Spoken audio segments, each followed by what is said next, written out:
Assalamualaikum warahmatullahi wabarakatuh. Halo teman-teman semua, bagaimana kabar kalian? Semoga sehat selalu dan dalam lindungan Allah Subhanahu wa Ta'ala. Amin. Oke, pada mata kuliah fikih lughah kali ini, kami dari kelompok 9 yang beranggotakan Sultan Amanullah, Imas Masyitah Romadhoni, dan saya, Syifa Roida Zahronisa, akan mempresentasikan materi yang berjudul polisemi atau al-ishtiraq al-lafzi. Untuk penjelasan selengkapnya, monggo disimak video berikut ini. A. Pengertian al-ishtiraq al-lafzi atau polisemi. Yang pertama, secara etimologis. Secara etimologis atau secara bahasa, kata polisemi dalam bahasa Indonesia diadopsi dari bahasa Inggris yaitu polysemy. Sementara polisemi diadopsi dari bahasa Yunani yang berbunyi poli yang artinya banyak atau bermacam-macam dan semi yang memiliki arti-arti. Kemudian yang kedua, secara terminologis atau secara istilah. Ada beberapa pendapat yang menyatakan pengertian secara terminologis dari al-ishtiraq al-lafzi atau polisemi. Yang pertama, dalam Kamus Bahasa Indonesia disebutkan bahwa polisemi adalah kata yang memiliki makna lebih dari satu. Kemudian, Heri Murti Kridaksana mengatakan polisemi adalah pemakaian bentuk bahasa seperti kata, frasa, dan sebagainya dengan makna yang berbeda-beda.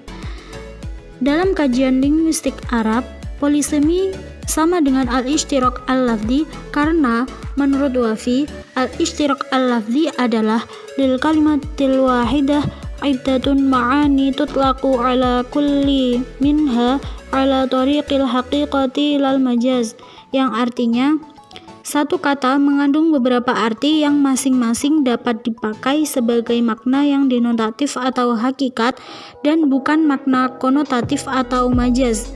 Contoh dari al-ishtiraq al-lafzi adalah al-khol yang bisa berarti paman, tahilalat di wajah, awan, dan unta yang gemuk. Kemudian yang B, penyebab terjadinya al-ishtiraq al-lafzi atau polisemi. 1. Menurut Simpson dan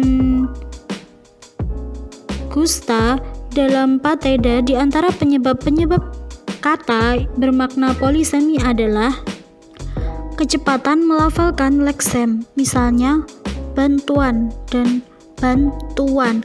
Apakah ban kepunyaan tuan atau bantuan? Kemudian yang kedua adalah faktor gramatikal, misalnya orang tua. Kata ini bisa bermakna ayah atau ibu, atau bisa juga memiliki makna orang yang sudah lanjut usia atau manula. Kemudian yang selanjutnya adalah faktor leksikal yang dapat bersumber dari sebuah kata yang mengalami perubahan pemakaian dalam ujaran yang mengakibatkan munculnya makna baru. Misalnya kata makan yang biasa dihubungkan dengan kegiatan manusia atau binatang memasukkan sesuatu ke dalam mulut. Tetapi kini makan dapat digunakan pada benda yang tak bernyawa, sehingga muncullah urutan kata makan, sogok, rem tidak makan, makan angin, makan riba, dimakan api, pagar makan tanaman. Faktor-faktor yang mempengaruhi polisemi. Yang pertama, faktor pemakai bahasa yang ingin menghemat penggunaan kata. Maksudnya, dengan satu kata, pemakai bahasa dapat mengungkapkan berbagai ide atau perasaan yang terkandung di dalam hatinya. Seperti kata mesin, yang biasanya dihubungkan dengan mesin jahit, mesin mobil, mesin motor, dan mesin lainnya. Selanjutnya, faktor pada bahasa itu sendiri yang terbuka untuk menerima perubahan, baik perubahan bentuk maupun perubahan makna. Tentu saja hal ini berhubungan dengan faktor poin ke atas tadi. Sementara faktor-faktor lain penyebab banyaknya polisemi dalam bahasa Arab secara khusus dapat disebutkan sebagai berikut. A. Lebih diakibatkan oleh adanya macam-macam dialek dalam bahasa Arab tersebut.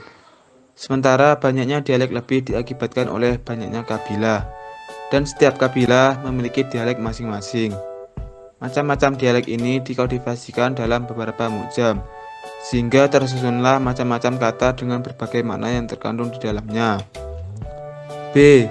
Karena perkembangan fonem atau bunyi dalam bahasa Arab, baik itu terjadi karena nakis atau pengurangan, ziyadah atau penambahan, maupun nakal al-harfi atau penggantian huruf. Melalui proses ini, banyak kata-kata yang menyatu dengan arti kata yang lain yang berbeda artinya. Sebagai contoh berikut. Seperti contoh kata an-nagmah, jamak dari kata an-nagomu, berubah bunyi dengan mengganti huruf ghain dengan huruf hamzah karena kedekatan makhraj, sehingga dibaca an-nakmatu, bunyi atau suara yang dimaksudkan juga sama dengan an-nagmah, irama.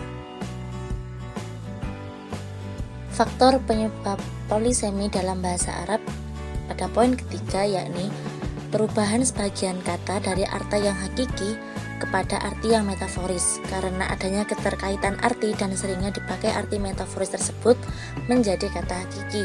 Seperti kata ainun yang artinya mata diartikan dengan al-jariyah yang artinya pelayan, gadis. Ainun diartikan dengan al-afdolul asya'u wa ahsanuha, yaitu sesuatu yang paling utama dan yang paling baik. Ainun juga diartikan dengan mata uang emas atau perak. Yang keempat, perubahan morfologi atau tasrif yang terjadi pada dua kata yang sama bentuknya. Dari bentuk tersebut timbul arti yang bermacam-macam karena perbedaan bentuk masdarnya. Contoh kata, pada contoh wajada syai'a wujudan aw wijdanan, karena masdarnya wujudan aw wijdanan maka diartikan menemukan. Sementara wajada yang masdarnya maujudatan maka diartikan dengan marah. Sedangkan fi'il yang sama dengan masdarnya wujudan diartikan dengan tafani fi hubbih, diartikan dengan kehilangan atau putus cinta. C. Sebab terjadinya lafadz mustarak dalam bahasa Arab. Ulama usul telah merumuskan sebab-sebab yang paling mempengaruhi antara lain sebagai berikut. Yang pertama, terjadinya perbedaan kabilah-kabilah Arab di dalam menggunakan suatu kata untuk menunjukkan terhadap satu makna, seperti perbedaan dalam pemakaian kata yadun. Dalam satu kabilah, kata ini digunakan menunjukkan arti hasta secara sempurna, kulluhu dhira'. Satu kabilah untuk menunjukkan as-sa'idu wal kaf, sedangkan kabilah yang lain untuk menunjukkan khusus telapak tangan. 2. Terjadinya perkembangan perluasan makna satu lafadz dari makna asal, seperti lafadz fatanun yang asalnya al-ma'danu finnar, yang artinya logam atau barang tambang dalam api.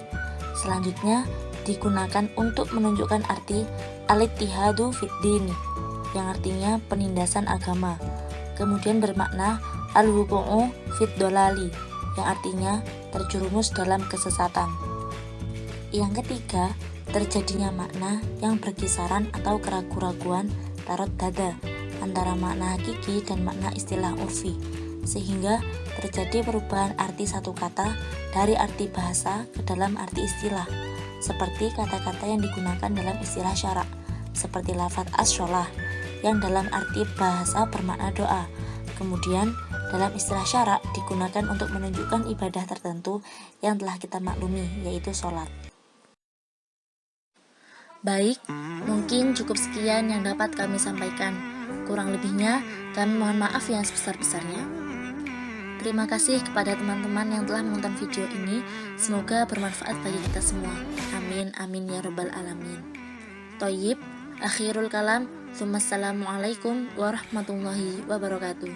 See you next time.